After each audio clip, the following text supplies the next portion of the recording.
여러분 안녕하십니까. 여수 MBC 뉴스투데이입니다.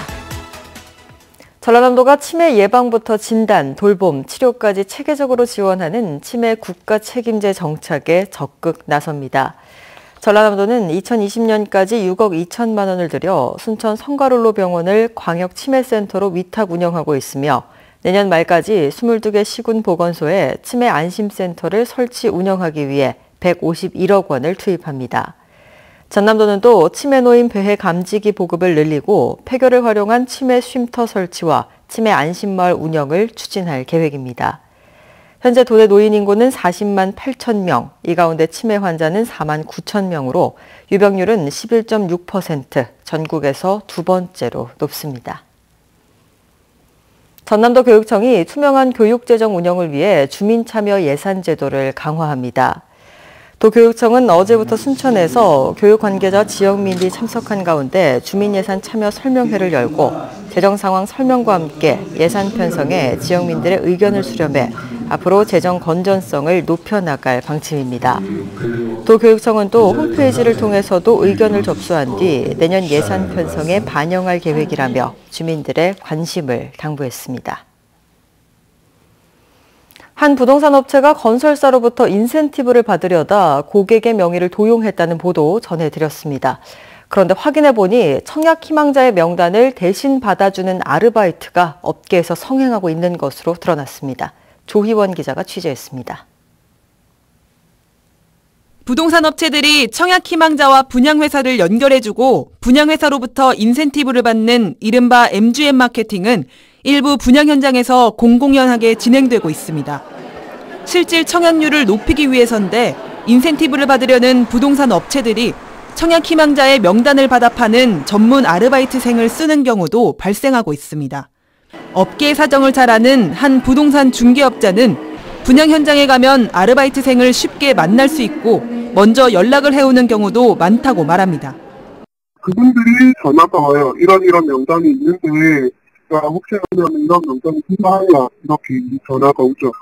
아르바이트생을 수소문한 뒤 직접 연락해 고용하는 경우도 있습니다. 인터뷰 하는 분이 있으냐 그분들한테 전화를 해가지고 저희도 필요하다고 해가지고 하는 거예요. 문제는 명단을 받은 아르바이트생들이 여러 업체에 명단을 팔다 보니 이름과 연락처, 생년월일 등 중요한 개인정보가 떠돌아다닌다는 겁니다. 사정이 이렇다 보니 청약 당첨이 되지 않는 한 자신의 명단이 무단으로 유포됐는지 정작 본인은 알지 못하는 경우가 많습니다. 심지어 부동산 중개업자조차 명단의 작성 경위를 모르기도 합니다. 저희도 연결돼가지고 그 명단을 직접 받은 아르바이트생은 어떤 사람인지를 몰라요. 그 아르바이트생이 이 부동산, 저 부동산의 그런 명단을 판단 말이에요. 분양시장이 과열된 탓에 개인정보가 무분별하게 유출되고 있지만 유출 횟수조차 파악되지 않고 있어 정확한 실태 점검부터 필요해 보입니다. MBC 뉴스 조희원입니다. 지난 2월 기초연금 인상 법안이 통과되면서 이번 달부터 지급 금액이 인상됩니다. 순천시는 만 65세 이상 소득 하위 70%의 주민들에게 단독 가구의 경우 25만 원, 부부 가구는 40만 원의 기초연금을 지급한다며 읍면사무소와 관계기관 홈페이지를 통해 신청할 수 있다고 밝혔습니다.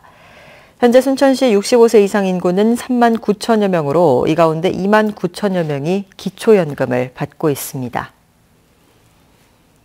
섬진강 하류의 염도 상승으로 제첩 생산량이 급속하게 줄어든 어민들의 고충이 해결될 전망입니다. 국민권익위원회는 섬진강 제첩 채취 어민들과 영산강유역환경청, 한국수자원공사, 광양시, 하동군 등이 참여한 조정회의를 통해 섬진강 하류 염분 농도 상승의 원인 조사와 대책 수립을 위해 공동 실무협의회를 구성하기로 했다고 밝혔습니다.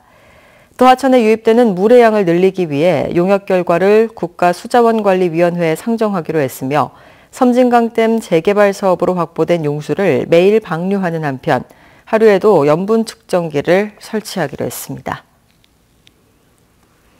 여수 원도심으로 과거 시 경제 중심축이던 국동 일대가 수산업 침체로 공동화 현상을 빚고 있습니다. 최근 신월동과 경도를 잇는 연륙교 건설안이 발표되면서 새로운 배후단지로 주민들의 기대가 커지고 있습니다. 김종수 기자가 취재했습니다. 여수시 국동항 일대 도로변 곳곳에 가동을 멈추고 문을 닫은 공장들이 늘어서 있습니다. 일부 건물은 곧 무너질 듯 위태롭습니다. 신도심으로 이사를 해 수년째 방치된 빈집들도 많습니다. 골목 사이사이에는 치우지 않은 쓰레기가 나뒹굴고 있습니다. 전남대학교 국동 캠퍼스도 장기간 활용 방안을 찾지 못하고 있습니다. 과거 여수 수산업의 중심기지로 여수 경제를 견인했던 국동의 모습은 이제 찾아보기 힘듭니다. 주민들이 많이 떠났죠. 다른 데로. 또 가공 공장들도 불황이다 보니까 많이 비어있죠. 그래서 지금 국동 쪽에 있는 집들이 아주 폐허가 많이 있습니다. 수산업 침체가 주된 원인이지만 인근 중앙동과 달리 국동 주변에 특별한 관광 호재가 없었던 것도 개발이 늦어지고 있는 주된 이유입니다. 이런 가운데 경도 해양관광단지 개발의 핵심인 신월동과 야도 경도를 잇는 연육교 건설이 가시화되면서 주민들은 새로운 기대감에 부풀어 있습니다. 국동항 지역이 경도 개발의 배후단지로 가치가 높다는 분석 때문입니다. 주민들은 국동 주변 환경 정비부터 서둘러야 한다며 시에 요구하고 나섰습니다. 연육교가 가설되면은 우리 시민들 그 편의시설이라든지 또 관광객들이라든지 수변공원에도 많이 찾아와서 활성화가 되면은 지역 경제도 더 활성화되지 않겠는가 그렇게 생각하고 있습니다. 연육교 건설 계획에 맞춰 경도 개발이 속도를 내면서 침체됐던 국동항 주변 활성화에 대한 주민들의 기대가 그 어느 때보다 커지고 있습니다. MBC 뉴스 김종태입니다. 여수시와 남해군이 동서 해저터널 건설을 위한 공동 대응에 나섭니다. 여수시와 남해군은 영호남 화합과 지역 균형 발전을 위해 양시군을 연결하는 해저터널 건설을 적극적으로 추진하기로 하고 지역 국회의원들과 협의를 진행하기로 했습니다.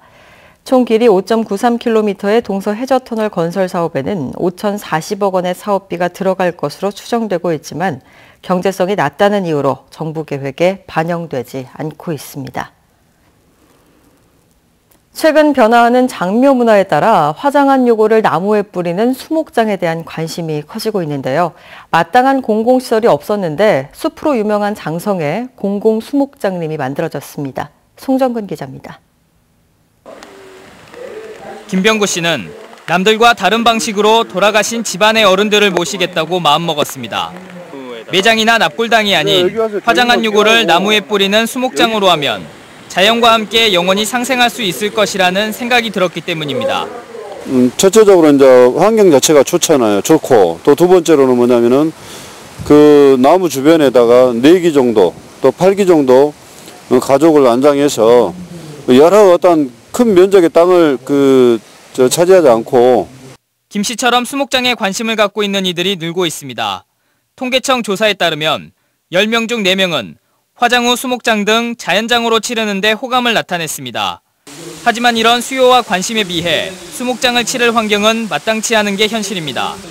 시립 화장장이나 공동묘지와 같은 공공수목장님이 경기도 양평과 전남 진도 등 전국을 통틀어 2곳에 불과하기 때문입니다. 이런 가운데 장성의 3번째 공공수목장님이 들어섰습니다. 92,000여 제곱미터의 숲에 만기가 넘는 유골을 저렴한 비용에 안장할 수 있습니다. 공공 우리 수목장은 가격도 저렴하고 신뢰가 담보되는 그런 이점이 있다고 말씀드릴 수가 있겠습니다. 산림청은 국가와 공공법인이 조성하는 공공수목장님을 오는 2022년까지 50곳을 추가 확대할 계획입니다. MBC 뉴스 송정근입니다. 올해 기록적인 폭염과 함께 남학 오룡지구 주변 무화과 농장에서 개발 사업 때문에 나무가 말라 죽는 피해를 입었다는 민원이 제기됐습니다. 오룡지구 개발과 관리 주체인 전남개발공사는 직접 관련이 없다며 맞서고 있습니다. 장용기 기자가 보도합니다. 6, 7년 된 무화과 나무가 곳곳에 말라 죽고 수확철 열매가 달려야 될 줄기마디는 텅 비어 있습니다. 고사 피해를 입은 무화과 나무는 2만 그루 가운데 17,000여 그루로 추정됩니다. 농장주들은 그동안 관행적으로 사용해온 농업용 배수로물의 염분 때문이라는 주장입니다. 지금 이런데 다 열매가 맺혀야 되는데 열매가 하나도 없이 그런 지금 고사돼 가고 있는 그런 상황입니다. 전남개발공사와 오룡지구 민간업자들이 개발 과정에서 파낸 간척지 뻘을 그대로 매립해 소금 성분이 배수로에 흘러들었다는 것입니다.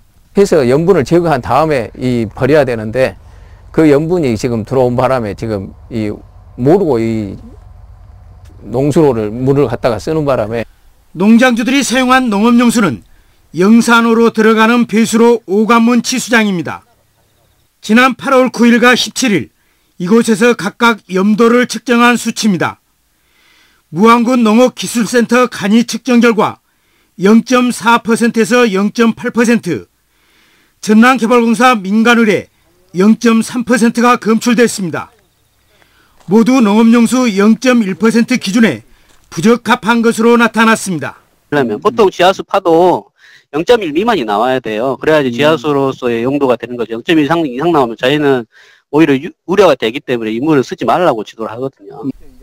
또 다른 민간 수질 분석기관의 결과도 염소이온이 농업용수 기준 1리터에 250mg에 8배가 넘는 2055mg으로 부적합 분석됐습니다.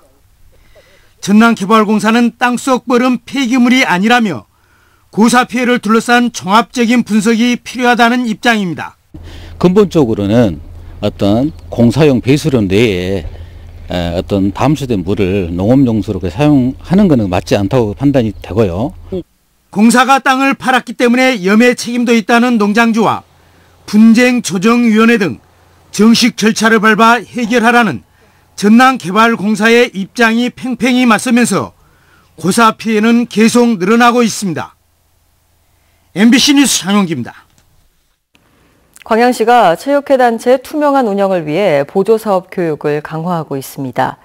광양시는 체육 보조사업 보조금 집행의 투명성을 높이고 체계적인 보조금 정산을 위해 체육회 종목단체 담당자를 대상으로 관련 교육을 실시하고 있습니다. 광양시는 보조금 집행의 관련 규정 절차 등 집행 기준을 명확하게 알지 못해 지적되는 사례가 많다며 종목단체 담당자를 대상으로 주기적으로 교육을 실시하기로 했습니다. 드론과 ICT 기술이 농작물에 피해를 주는 야생조수 퇴치에 적극 활용됩니다. 전라남도는 멧돼지와 고라니 등의 출몰 경로를 추적하고 퇴치하는데 드론과 관련 기술을 활용하기로 하고 지금까지 야생조수 포획 개체수가 많은 여수와 순천, 고흥에 우선 시범 보급한 다음 8억 8천만 원의 예산을 확보해 점차 확대할 계획입니다. 아침입니다. 현재 서울 하늘 이처럼 구름이 가득 끼어 있고요. 군데군데 빗방울도 떨어지고 있습니다. 지금 비가 내리고 있는 지역은 경기 남부와 강원 남부, 경상도 내륙 지방이고요. 그 밖의 지역으로도 산발적으로 빗방울이 떨어지고 있습니다. 이 비는 오늘 아침 시간까지 이어지겠고요. 잠시 소강 상태를 보였다가 오후 한때 또다시 비가 내리겠습니다. 경기 남부와 강원 남부, 충청과 남부 내륙 지방에 5에서 10mm가량 오겠습니다. 일요일인 내일도 구름 많은 가운데 새벽부터 낮 사이 한때 비가 내리겠습니다. 비가 예상되는 지역은 중부지방과 전북, 경북지방으로 5mm 안팎으로 양이 많지는 않겠습니다. 다만 주말 내내 비가 오락가락할 것으로 보여서 다소 불편이 우려됩니다. 오늘 중부지방은 가끔 빗방울이 떨어지겠고 남부지방은 비가 내릴 것으로 보입니다. 날씨였습니다.